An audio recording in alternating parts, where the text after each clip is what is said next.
Students, आज का topic है 1935 के अधिनियम के दोष और महत्व। 1935 के अधिनियम से संबंधित दो वीडियो पहले बन चुके हैं। संघीय व्यवस्था और प्रांतीय व्यवस्था किस प्रकार की गई, तीनों वीडियो का अध्ययन करके आप क्लियर कर सकते हैं कि 1935 के अधिनियम में किस प्रकार की व्यवस्था की गई। 1935 के अधिनियम न कांग्रेस को संतुष्ट कर सका और न ही मुस्लिम लीग को। कांग्रेस ने इसे पूर्णतः निराशाजनक बताया। पंडित जवाहरलाल नेहरू ने इसकी तुलना वैसी मोटर से की है, वैसी गाड़ी से की है जिसमें ब्रेक तो था लेकिन इंजन नहीं। इसे अनैच्छिक, अप्रजातंत्रीय और अराष्ट्रवादी बताया। मदन मोहन मालवीय ने इसे बाह्य रूप से जनतंत्रवादी तथा अंदर से खोखला बताया। जिन्ना ने इसे पूर्णतः सड़ा हुआ, मौलिक रूप से खराब और पूर्णतः अस्वीकारनीय बताया। बंगाल के मुख्यमंत्री फजल उल हक ने इसे न तो यह हिंदू राज है और न ही यह मुस्लिम राज है इसके बारे में कहा। राजगोपालाचारी ने कहा कि यह द्वैध शासन प्रणाली से भी बुरा है। क्लीमेंट एटली ने कहा कि यह अधिनियम अस्विश्वास पर आधारित है। अब अध्ययन करेंगे 1935 के अधिनियम में क्या क्या दोष थे। तो पहला पॉइंट है केंद्र में द्वैध शासन। 1919 के अधिनियम के बाद द्वैध शासन को अभिशाप माना गया था। यह प्रणाली असफल रही, फिर भी 1935 के अधिनियम में इसे फिर से स्थान दिया गया और प्रांतों में ख़त्म करके केंद्र में द्वैध शासन लागू किया गया। राजगोपालाचारी ने कहा था कि यह अधिनियम द्वैध शासन से भी बुरा है। अगला पॉइंट है उत्तरदायी शासन का अभाव। 1935 अधिनियम अनुसार भारतीयों को इस योग्य भी नहीं समझा गया कि वे पूर्ण उत्तरदायी शासन की बागडोर संभाल सकते हैं। भारतीयों को आंशिक उत्तरदायी शासन का अधिनियम ही प्रदान किया गया था। अगला पॉइंट है सांप्रदायिक निर्वाचन।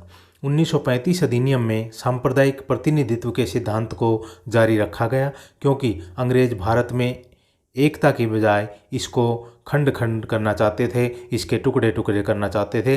इससे सांप्रदायिकता बढ़ती चली गई, पाकिस्तान की मांग भी जोर पकड़ती चली गई। अगला पॉइंट है प्रांतीय स्वायत्तता का दिखावा। 1935 के अधिनियम के अंतर्गत स्थापित प्रांतीय स्वायत्तता कई पक्षों में ब्रिटिश संसदीय शासन प्रणाली के आधार पर बनाया गया था। प्रांतीय विधानमंडलों के सदस्य निर्वाचित हुए थे और मनोनीत व सरकारी सदस्यों की प्रथा को प्रांतों में समाप्त कर दिया गया। प्रांतीय कार्यपालिका और विधानमंडल के प्रति उत्तरदायी थी। मतदाताओं की संख्या में वृद्धि की गई, परंतु स्वायत्तता की मौलिक विशेषताओं का इस प्रणाली में अभाव था। बाहरी नियंत्रण से स्वतंत्रता और आंतरिक क्षेत्र में पूर्ण उत्तरदायी सरकार की व्यवस्था, जिसका 1935 के अधिनियम में अभाव था। गवर्नर जनरल और गवर्नर को विशेष शक्तियां प्रदान की गई थी जो प्रांतीय स्वायत्तता का गला घोंटती थी, क्योंकि ये दोनों अधिकारी प्रांतीय मंत्रियों के किसी भी प्रगतिशील काम को यह कहकर रद्द कर सकते थे कि मंत्रियों का ऐसा कार्य उनकी विशेष शक्तियों का उल्लंघन करता है। अगला पॉइंट है गवर्नर जनरल और गवर्नर के विशेषाधिकार।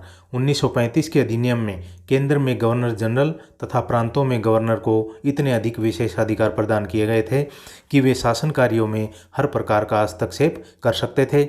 उन्हें पूर्ण अधिकार था कि वे ब्रिटिश साम्राज्य के हितों की रक्षा के लिए अपनी विशेष शक्तियों का प्रयोग कर सकते थे। स्वयं एटली ने अधिनियम पर बहस के दौरान कहा था कि कोई भी व्यक्ति जो इस विधेयक को पढ़ता है उसे यह सोचकर आश्चर्य होता है कि भारत को क्या दिया गया है और क्या नहीं दिया गया। हमारे भविष्य के संबंध पर इसका बुरा असर पड़ेगा। क्या यह विधेयक भारत की जनता द्वारा स्वीकार किया जाने वाला है और उस पर क्या कार्य होने वाला है? मैं समझता हूँ कि नहीं। अगला पॉइंट है सीमित मताधिकार। 1935 के अधिनियम द्वारा मताधिकार का विस्तार किया गया, परंतु बहुत कम लोगों को मत का अधिकार प्राप्त हुआ। मताधिकार का आधार संपत्ति एवं शिक्षा को रखा गया। प्रांतों में विधानमंडलों के लिए मत देने का अधिकार वहां की कुल जनसंख्या के 10% भाग को ही मिला।